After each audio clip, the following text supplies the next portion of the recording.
On the evening of June the 5th, 1944, the greatest fleet the world has ever known sailed from the shores of southern England. While great air forces swept the skies above, it carried the soldiers safely across 100 miles of perilous sea.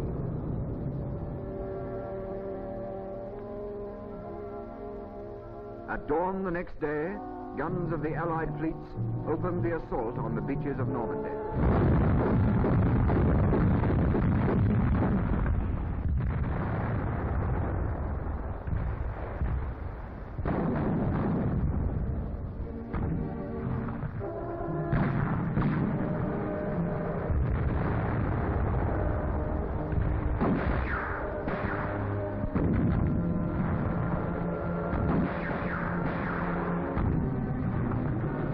The army seized the beaches and poured inland. But the tremendous problem of communication and supply still remained. For those who planned the invasion, this had always been a major problem, which could only be overcome if a port was captured in the first few days of the campaign. There were plenty of good ports on the French coast: Boulogne, Le Havre, Cherbourg, and the rest. They were the gateways into the continent. But the Germans knew it. Hold the ports, they said, and we hold Europe. So they fortified them against attack by sea and land, and were prepared to destroy them completely, rather than let any one of them fall into our hands. They believed that before we could capture a port, the changeable Channel weather would cut off our army from its food, oil, and ammunition. The weather, as well as the Germans, could be our enemy. In May 1942, Mr. Churchill wrote a memorandum on the subject of piers for beaches. A harbor was essential, but if we could not capture one, then we must build our own. But it takes years to build a harbor. Dover, for instance, took 7 years. How could we build a much greater harbor than Dover in a matter of days, and under fire from enemy guns? There was but one solution. And at Quebec in August 1943, the main principles of this daring and fantastic project were agreed upon. We would build great harbor units in England, tow them across the sea, and set them down during the battle off the Normandy coast. In the autumn of 1943, building began.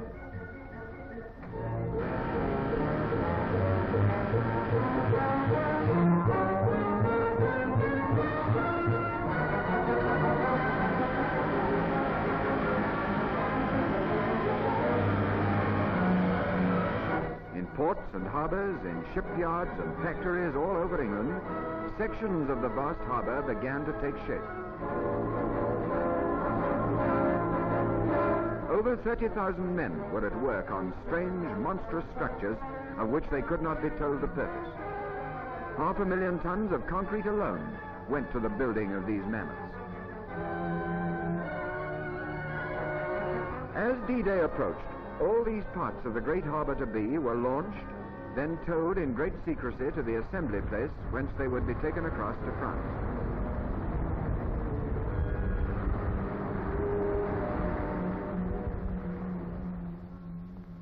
The place chosen for this port was the little Normandy town of Arromanches, where surveys and soundings had been secretly taken weeks before D-Day. The Royal Engineers were already ashore making a survey of the beach while the battle went on a few miles behind the town.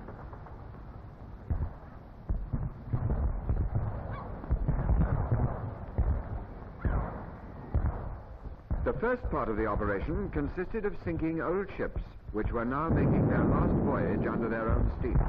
They were sunk with explosive charges. The first went down on the afternoon of D+1. Towards evening, a second ship was sunk. Their purpose was to give immediate shelter to small craft and to form the first part of the harbor breakwater.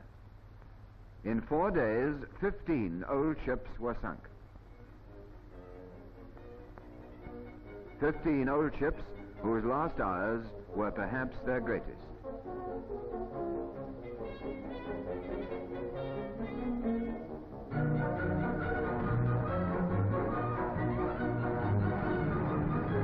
A Ashore, the engineers blew great gaps in the west wall, made roads, and carried out demolitions. Bulldozers cleared the roads for the lorries which would roll ashore later.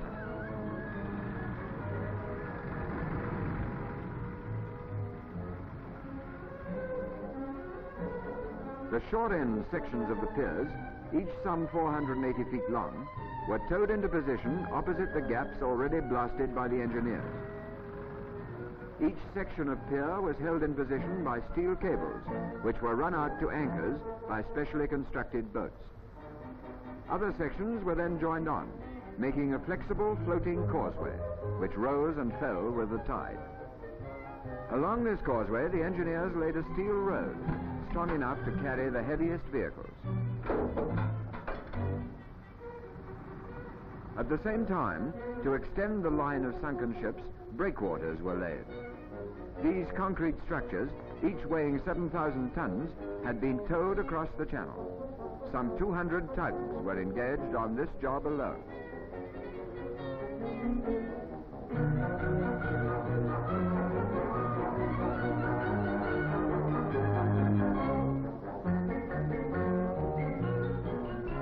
As they were brought into position, the valves were opened and the sea rushed in.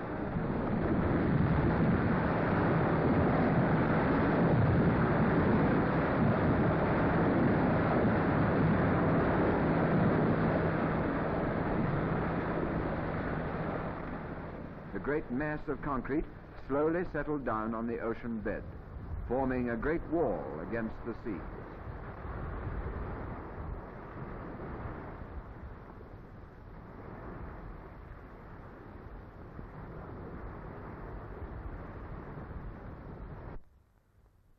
A floating breakwater was laid further out to sea to provide a deep water anchorage for the bigger ships.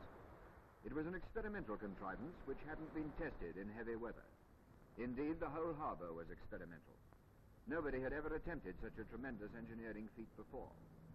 Yet by D+10, although the main installations were unfinished, ducks were unloading hundreds of tons daily in the lee of the breakwaters.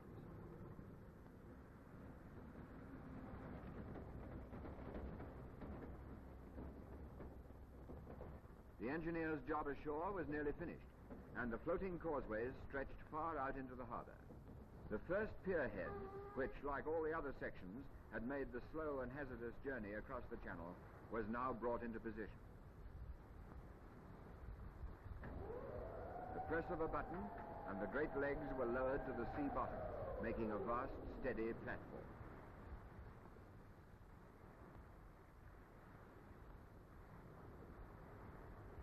With further pier heads linked to it, a great wharf would be formed where vessels could unload directly into lorries, which would drive to and fro along the floating causeways.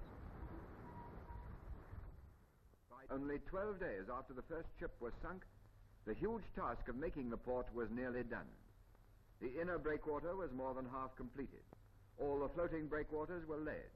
One pier finished, 3/4 of a mile of it, with 3 of the projected line of pier heads at its seaward end. To meet this line, a second pier was under construction. To the west was a third pier. This had a pier head designed for unloading tank landing ships.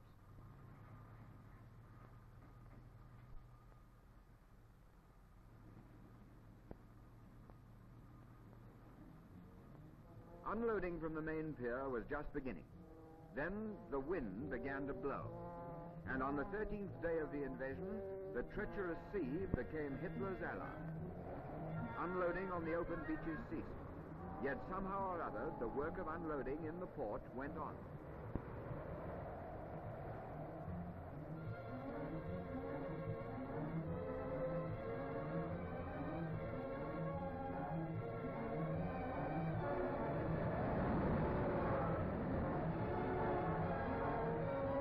The wind became a gale. The gun crews had to be taken off, and the floating breakwaters broke away from their moorings.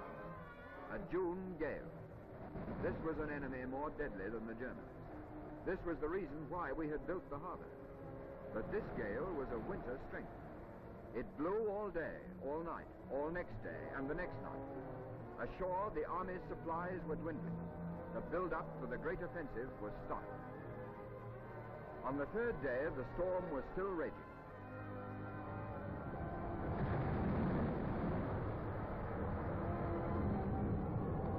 Ships and craft, many in distress, scuttled for shelter in the lee of the breakwaters.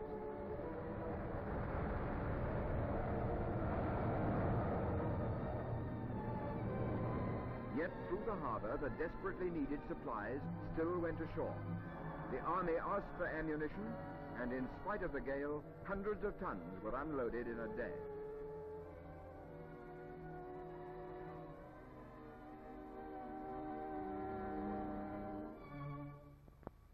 But the harbor suffered heavy damage. The gale had caught it before it was finished. Some of the breakwaters, damaged by wreckage, had crumpled away or collapsed. But much survived. The stout block ships hadn't shifted. The piers, so frail-looking yet so strong, were undamaged. The harbor still lived, and the men who had built it now set about the job of mending it. It had stood up to the gale. The miracle had happened. For the first time in history, a harbor had been built in sections, towed across the sea, and set down during a battle on the enemy's shore.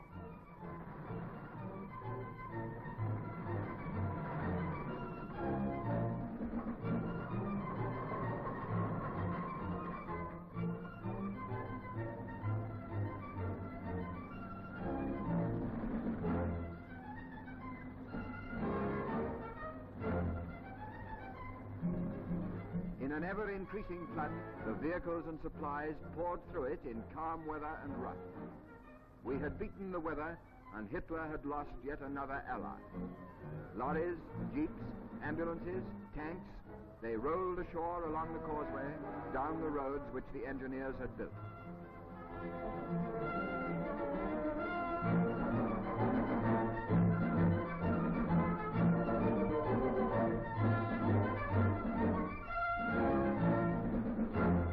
With the harbor behind them, our armies drove through Caen and on to Falaise, over the Seine, over the Somme,